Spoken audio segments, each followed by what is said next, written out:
नमस्कार दोस्तों।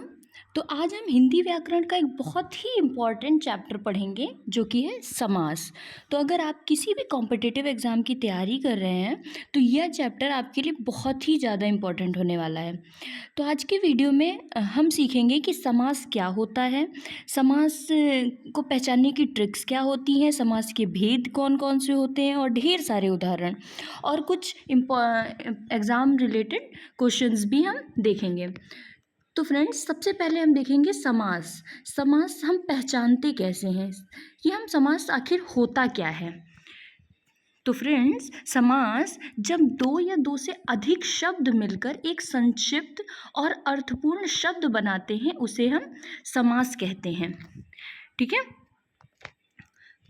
समास के मुख्यतः 6 प्रकार होते हैं। सबसे पहला अव्ययी भाव समास, दूसरा तत्पुरुष समास, तीसरा कर्मधारय समास, चौथा द्वंद्व समास, पांचवा द्विगु समास और छठवां बहुव्रीहि समास। ठीक है फ्रेंड्स। अब सबसे पहला अव्ययी भाव समास। जिस समास का पहला पद अव्यय यानी कि अविकारी शब्द हो उसे अव्ययी भाव समास कहते हैं। ठीक है।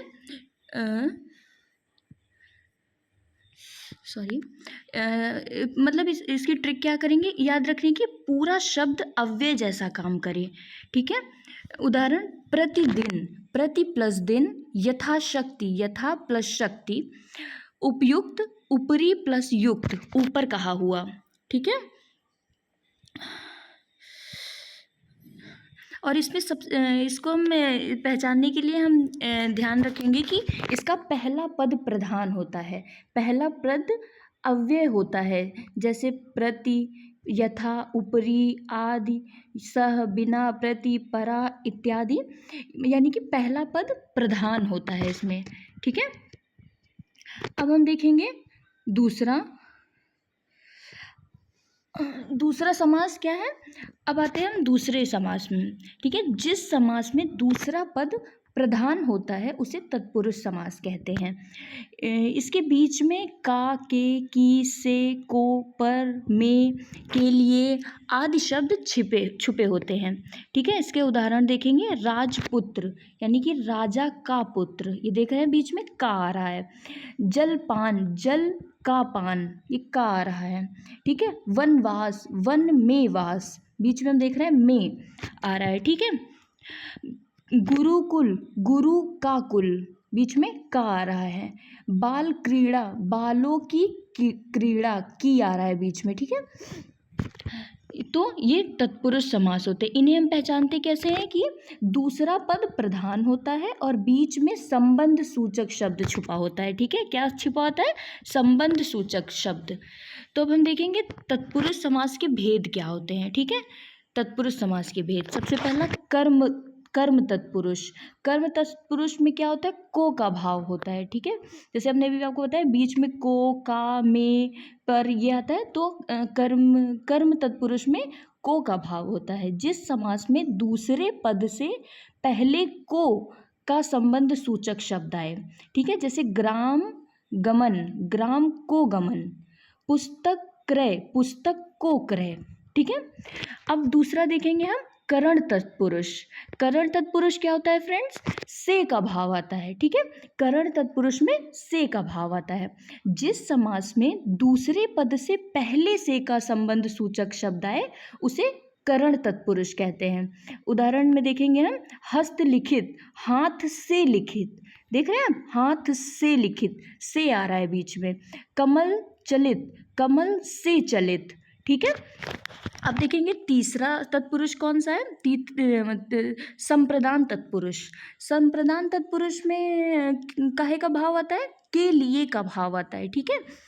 जिस समास में दूसरे पद से पहले के लिए का संबंध योजक शब्द आए, ठीक है, उसे संप्रदान तत्पुरुष कहते हैं। उदाहरण देखेंगे, बाल हित, बालकों के लिए हित। ठीक है। देव रक्षा, देवों के लिए रक्षा। ठीक है फ्रेंड्स। अब चौथा देखेंगे अपादान तत्पुरुष। अपादान तत्पुरुष में से यानी कि अलग होने का भाव आता है अपादान में, ठीक है। से यानी अलग होने का। जिस समास में दूसरे पद से पहले से का संबंध योजक शब्द आए उसे अपादान तत्पुरुष कहते हैं। इसका उदाहरण देखेंगे, ग्राम त्याग, ग्राम से त्याग, जल मुक्त, जल से मुक्त, भय मुक्त, भय से मुक्त, ठीक है फ्रेंड्स। अब पांचवा देखेंगे, अधिकरण तत्पुरुष। अधिकरण तत्पुरुष में क्या होता है, में पर का भाव होता है, में या पर का भाव होता है। जिस समास में दूसरे पद से पहले में पर का संबंध योजक शब्द आए उसे अधिकरण तत्पुरुष कहते हैं। उदाहरण देखेंगे, मंच पर, मंच पर, ग्रहस में, घर में, घरस में, सॉरी घरस में, घर में, पृष्ठ पर, पृष्ठ पर, ठीक है। अब छठवां तत्पुरुष कौन सा है, संबंध तत्पुरुष। संबंध तत्पुरुष में का, के, की का भाव आता है, ठीक है फ्रेंड्स।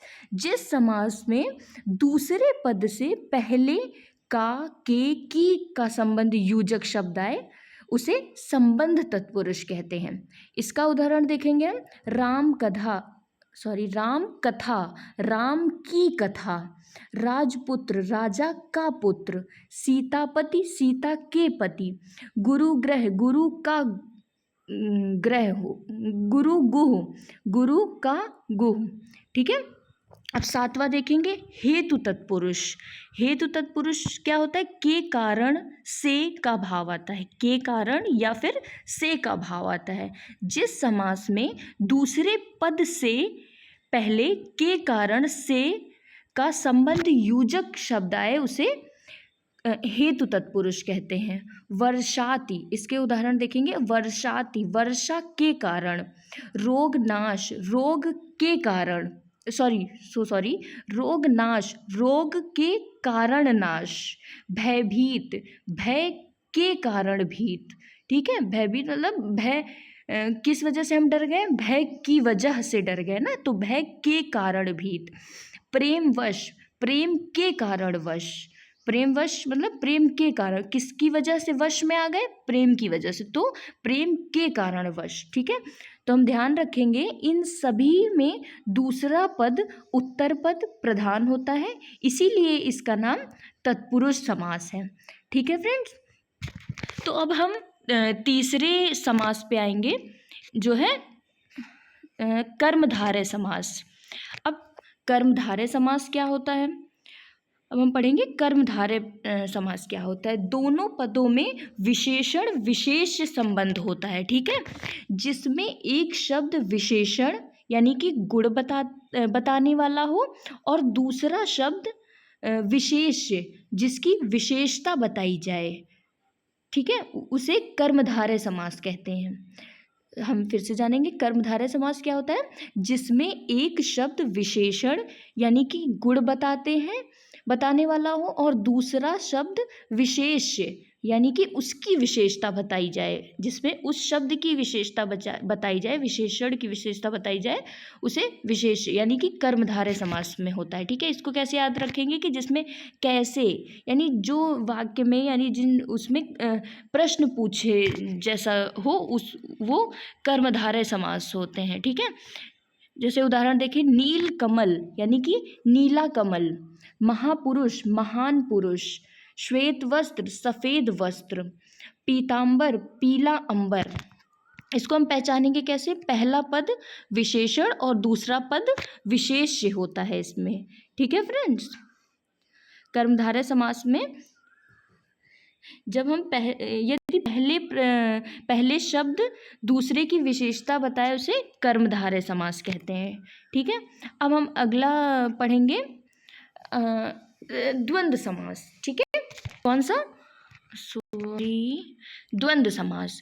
जिस समास में दोनों पद प्रधान होते हैं उसे द्वंद्व समास कहते हैं, ठीक है।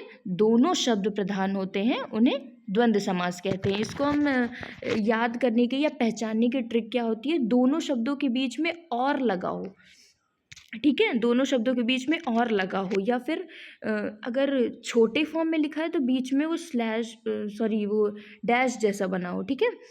तो माता पिता, माता और पिता, दिन रात, दिन और रात, सुख दुख, सुख और दुख, भाई बहन, भाई और बहन। ठीक है, ये कौन से समास होते हैं? द्वंद्व समास। इसमें इसको पहचानने के लिए अभी हमने बताया दोनों पद समास रूप में प्रधान होते हैं।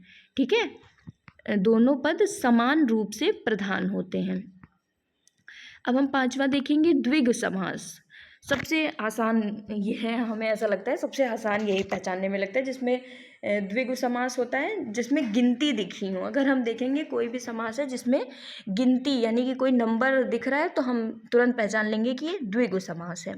ठीक है, तो जिस समास का पहला पद संख्या गिनती बताता है उसे द्विगु समास कहते हैं। ठीक है, इसको हम याद करने के लिए कि अभी हमने बताया पहला शब्द संख्या बताए, कुछ भी शब्द लिखा है उसमें कुछ अगर नंबर जैसा आप देख पा रहे हैं तो वो द्विगु समास होता है।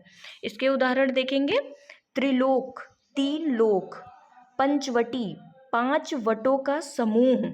ठीक है, देख रहे हैं ना, 5 आ रहा है, 3 आ रहा है, चतुर्वेद, 4 वेद, 4 आ रहा है, अष्टदिक 8 आ रहा है, नवग्रह 9 ग्रह 9 आ रहा है। ठीक है, त्रिवेणी 3 नदियों का संगम 3 आ रहा है ना, तो फिर जिसमें नंबर्स आ रहे हैं उन्हें हम द्विगु समास कहते हैं। ठीक है फ्रेंड्स, अब सबसे लास्ट समास देखेंगे बहुव्रीहि समास। ठीक है, जिस समास में से किसी तीसरे व्यक्ति वस्तु का बोध हो उसे बहुव्रीहि समास कहते हैं। जिस समास से किसी तीसरे व्यक्ति वस्तु का बोध हो उसे बहुव्रीहि समास कहते हैं। तीसरा व्यक्ति या वस्तु आ रहा हो। ठीक है, अब इसको हम याद करने के लिए क्या देखेंगे, समस्त पद किसी अन्य व्यक्ति वस्तु की विशेषता बताएं। ठीक है, इसके उदाहरण देखेंगे, दशानन 10 मुख वाला यानी कि अर्थात रावण, लंबोदर बड़ा उदर वाला यानी कि प्रभु श्री गणेश, पितामह पिता के समान यानी ब्रह्मा जी। ठीक है, नीलकंठ नीले हैं कंठ वाले यानी कि हमारे शिव जी, चक्रपाणि चक्र धारण करने वाले यानी भगवान विष्णु, गजमुख के हाथी के मुख वाला यानी कि गणेश जी है ना, जिनका हाथी के मुख जैसा मुख है। तो इसको हम पहचानने के लिए याद रखेंगे, समस्त पद किसी तीसरे नाम की विशेषता बताता है, स्वयं का नहीं। ठीक है, जैसे अब दशानन शब्द आप देख रहे हैं तो दशानन में दशानन जैसा तो कुछ है नहीं, इसमें किसकी बात की जा रही है? रावण की बात की जा रही है। उसी तरह नीलकंठ में तो कहीं शिव जी का, इस शब्द में तो शिव जी का कहीं नाम ही नहीं आ रहा है, यानी कि तीसरे हमने बताया तीसरे व्यक्ति वस्तु की बात हो रही है, तो इसमें तीसरे व्यक्ति की बात हो रही है ना, यानी कि शिव जी की बात हो रही है। ठीक है, तो अब हमने समास पढ़ लिया है, समास के प्रकार पढ़ लिए हैं, अब समास को याद करने के ट्रिक्स देखेंगे। ठीक है, क्योंकि एग्जाम में यही इंपॉर्टेंट है, क्या पढ़ा है इससे इंपॉर्टेंट तो है नहीं ना, वहाँ याद क्या रहता है। तो हम छोटी छोटी ट्रिक्स देखेंगे जिससे हमें एग्जाम में क्वेश्चन देखते ही हमें पता चल जाए कौन सा समास है। ठीक है, तो सबसे पहले अव्यय भाव में हम सबसे पहले कैसे पहचानेंगे कि पहला पद अव्यय हो। ठीक है, पहला पद अव्यय हो, जैसे प्रतिदिन में देख रहे हैं कि प्रति, ठीक है, अव्यय है ना प्रति, वो आता नहीं, हम पढ़ते हैं अव्यय प्रत्यय की। ठीक है, तो अव्यय प्रत्यय अलग अलग करते हैं, वैसे ही अव्यय भाव समास में पहला पद अव्यय हो। दूसरा तत्पुरुष समास को कैसे पहचानेंगे कि बीच में का, के, की, से, को, पर, में, के लिए आदि छुपे होते हैं ना। जैसे वो हम याद नहीं हमने किया था, कर्ता ने कर्म को करण से, संप्रदान के लिए अपादान से, ये कर्म संबंध ये सब तत्पुरुष के प्रकार ही तो है। तो अगर किसी भी शब्द वाक्य में हम देखेंगे का, के, की ये सब आ रहा है तो हम समझ जाएंगे कि तत्पुरुष समास है। ठीक है, इसके उदाहरण राजपुत्र, ग्रामवासी। ठीक है, अब कर्मधारय समास को कैसे पहचानेंगे, जिसमें देख के ही पहचान लेंगे जिसमें प्रश्न जैसा, क्वेश्चन जैसा कुछ पूछा गया हो और उसमें विशेषण और विशेष्य दोनों हो, मतलब कोई शब्द दिया गया हो उसकी विशेषता भी बताई जा रही हो, है ना, तो वो कर्मधारय समास होंगे। द्वंद्व समास कौन से होता है? दोनों के बीच और लगा होगा, ठीक है, और लगा एक ऐसे, मतलब ये कहीं लिखा हुआ तो नहीं, ऐसे हमें ऐसा लगता है, मैं ऐसे याद करती हूँ इसे, कि द्वंद्व समास में कि अपोजिट जैसा अगर हम देख लें, जैसे माता का अपोजिट पिता, दिन का अपोजिट रात, ठीक है, भाई का अपोजिट बहन, है ना, तो ऐसे द्वंद्व समास को हम ऐसे याद कर सकते हैं। 90% क्वेश्चन इससे सही रहते हैं मेनली। तो द्वंद्व समास दोनों शब्दों के बीच और लगाओ, ठीक। द्विगु समास कौन सा होता है? जिसमें अभी हमने बताया द्विगु समास में नंबर आता है, संख्या आ रही हो, ठीक है, पहला पद संख्या बताता हो। इसमें त्रिलोक, पंचवटी हमने एग्जाम्पल्स देखे थे। बहुव्रीहि समास, समस्त पद किसी तीसरे की विशेषता बताएं, ठीक है, समस्त पद किसी तीसरे की विशेषता बता रहे हो, ठीक है, ठीक है। अब हम ऐसे याद कर लेंगे, अव्यय, तत्पुरुष, कर्मधारय, द्वंद्व, द्विगु और बहुव्रीहि, ठीक है फ्रेंड्स।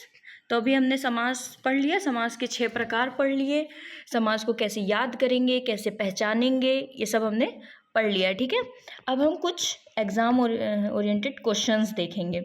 निम्नलिखित में से अव्ययी भाव समास कौन सा है? इनमें से आप बताइए अव्ययी भाव समास कौन सा है? नो, कोई आंसर शीट नहीं देखेगा। कौन सा अव्ययी भाव समास है? प्रतिदिन, देख रहे हैं अव्यय आ रहा है ना, प्रतिदिन, ठीक है, इसमें देखा ना। अब आप ये दिख रहा है आपको, माता पिता कौन सा हो गया? द्वंद्व समास हो गया, है ना, माता पिता कौन सा हो गया? द्वंद्व समास हो गया। दूसरा देखेंगे, निम्नलिखित में से तत्पुरुष समास कौन सा है? निम्नलिखित में तत्पुरुष समास कौन सा है? ग्राम गमन, ग्राम गमन, ग्राम गमन क्यों है? ग्राम गमन, ठीक है। तीसरा देखिए, निम्नलिखित में से कर्मधारय समास कौन सा है? बताइए, निम्नलिखित में कर्मधारय समास कौन सा है? महापुरुष, महापुरुष यानी महान पुरुष। कर्मधारय समास में विशेषता बताई जा रही है, पुरुष की विशेषता बताई जा रही है कि वो महान है, तो ये कर्मधारय समास हो जाएगा, ठीक है। अब चौथा, निम्नलिखित में द्वंद्व समास कौन सा है? निम्नलिखित में द्वंद्व समास कौन सा है? द्वंद्व समास क्या होता है? जिसमें संख्या होती है, तो ये पंचवटी, पहला पंच आ रहा है ना, यानी कि 5, पंचवटी। छठवां प्रश्न देखेंगे, निम्नलिखित में से बहुव्रीहि समास कौन सा है? बहुव्रीहि समास, चतुर्भुज, चतुर्भुज, चतुर्भुज हमारा बहुव्रीहि समास हो गया। चतुर्भुज मतलब 4 भुजाएं हैं जिसके, 4 भुजाएं हैं जिसके, चतुर्भुज, है ना। अब सातवां, कौन सा समास हाथ से लिखित अर्थ देता है? कौन सा समास हाथ से लिखित अर्थ देता है? करण तत्पुरुष। कौन सा? करण तत्पुरुष, ठीक है। कौन सा समास 3 लोकों का समूह अर्थ देता है? कौन सा समास 3 लोकों का अर्थ देता है? द्विगु समास। कौन सा समास? द्विगु समास। द्विगु समास क्यों होगा? 3, संख्या की बात की जा रही है, 3, ठीक है। अब हम इसको एक एकदम नॉर्मल सा एक याद करने का मंत्र देख लेंगे, जैसे कि अव्यय से शुरू, संख्या पर खत्म, पहला पद एक, बाकी सब दूसरा, ठीक है। तो दोस्तों, आज हमने समास पूरा विस्तार से पढ़ लिया है। इसकी समास के प्रकार कैसे पहचानेंगे, ये सब चीज़ें हमने पढ़ ली हैं। तो अगर आपको ये वीडियो पसंद आई हो और कुछ इंटरेस्टिंग और आपके अपने एग्ज़ाम्स के रिलेटेड कुछ सब समझ में आया हो, तो हमारे साथ इसी तरह बने रहिए। और आज ऐसे ही आसान तरीके से हिंदी व्याकरण सीखने के लिए चैनल को सब्सक्राइब कर लीजिएगा। अगली वीडियो में फिर हम मिलेंगे। Thank you.